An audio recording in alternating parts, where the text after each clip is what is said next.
Video start చేస్తావా చేయవా? చేయను. నా డ్యూటీకి అడ్డం తెలకండి. సింగర్ మంగ్లీ నిజంగానే డ్రగ్స్ తీసుకుందా? సింగర్ మంగ్లీ తన బర్త్డే పార్టీలో చేసినటువంటి మరి ఆ హంగామా ఇప్పుడు కారణం ఏమైంది? సో ప్రస్తుతం సింగర్ మంగ్లీని అరెస్ట్ చేయబోతున్నారా? అందరూ ఇప్పుడు దీని గురించే మాట్లాడుకుంటున్నారు.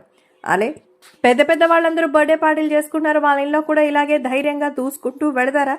మరి కనీసం లిక్కర్ అందిస్తున్నామే, దీనికి పర్మిషన్ తీసుకోవాలన్న మినిమం నాలెడ్జ్ కూడా లేకుండా ఉన్న సింగర్ మంగ్లీని ఇలా ఎబ్బెట్టుగా ఫోటోలు పెట్టి వీడియోలు పెట్టి అలా పైరివీల్ చేసి ఊరికేనే తనని బ్లేమ్ చేయడం ఎంతవరకు కరెక్ట్ అంటూ చెప్తున్నారు. తెలిసే తప్పు చేయలేదని సెల్ఫీ వీడియో విడుదల చేసింది ప్రముఖ సింగర్ మంగ్లీ. బర్త్డే పార్టీకి సంబంధించిన ఈ విషయంలో తననే స్వయంగా తీసుకొచ్చారు. అన్ని రకాలైనటువంటి టెస్టులు చేశారు, నెగిటివ్ వచ్చింది. కావాలంటే పోలీసులు ఇచ్చిన స్టేట్మెంట్స్ చూడండి. పోలీసులు ఇచ్చిన స్టేట్మెంట్స్ కంటే ఎక్కువగా దివి బాత్రూంలో ఉన్న వీడియోలు, అక్కడ హుక్కా తాగుతున్నటువంటి వీడియోలు. పెద్ద పెద్ద వాళ్ళందరూ మందు తాగట్లేదా? వాళ్ళు తాగుతారన్నప్పుడు వాళ్ళ కోసం పార్టీ పెట్టించడంలో తప్పే ఉంది. మీ ఇంట్లో ఉన్న నలుగురిలో ఏ ఒక్కరికి అలాంటి హ్యాబిట్స్ లేవా? వాళ్ళు బర్త్డే పార్టీలు అలా నార్మల్గా చేసుకోలేదా? అక్కడ కేవలం మేము లేకపోతే అశ్లీల నృత్యాలు లేకపోతే ఇంకోటి జరగలేదు కదా. అక్కడ చిన్న పిల్లల నుంచి పెద్దవాళ్ళ వరకు అన్ని వయసుల వాళ్ళు, కుటుంబ సభ్యులు ఉన్నారు. వాళ్ళతో పాటే ఫ్రెండ్స్ ఉన్నారు, నా ఫీల్డ్కి సంబంధించిన మరికొందరు ఉన్నారు. వాళ్ళందరినీ పిలిచి పెద్దగా పార్టీ చేయాలనిపించింది, అక్కడికి తీసుకొని వచ్చాను తప్ప అక్కడ వేరే ఏమీ జరగలేదు.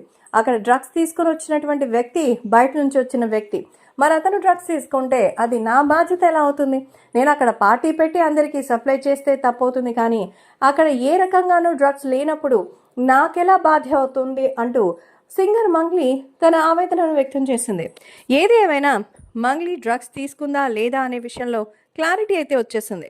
ఇంకా దివి గురించి అయితే చెప్పనక్కర్లేదు. తన ఫోటోలు పెట్టి ఏ రకంగా అయితే ఇబ్బంది పెడుతున్నారో ఆమె కూడా ఈ మధ్యన వాయిస్ రిలీజ్ చేసింది. సో తన వాయిస్ నోట్లో నిజంగా హీరో విలన్ కొట్టుకొని కామెడియన్ని చంపేసినట్టుగా నన్నెందుకు మధ్యలో ఇరికిస్తున్నారు? ఎక్కడో ఎవరో తప్పు చేసేది నాదే ఎలా బాధ్యత అవుతుంది? మరి వెంటపడి వీడియోలు ఫోటోలు తీస్తే ఎలాగా? కనీసం ఇప్పుడు సంపాదించుకున్న ఈ స్టేజ్ చాలా కష్టపడి వచ్చింది. పెద్ద పెద్ద వాళ్ళని ఏమనరు, కానీ కింద నుంచి పైకి వచ్చిన వాళ్ళని మళ్ళీ తొక్కడం మాత్రం ఆపరంటూ మరికొందరు వీళ్ళకి సపోర్ట్ చేస్తున్నారు. మరి మీరేమంటారు? సింగర్ మంగ్లీ అంత పెద్ద బర్త్డే పార్టీ ఇవ్వడమే తప్ప, ఇచ్చినా లిక్కర్ పెట్టడం తప్ప, అసలు అందరూ డ్రగ్స్ తీసుకోలేదని తెలిసి కూడా ఇంకా తన ఫోటోలు వీడియోల్లో నెగిటివ్ ప్రచారం చేస్తున్నారు.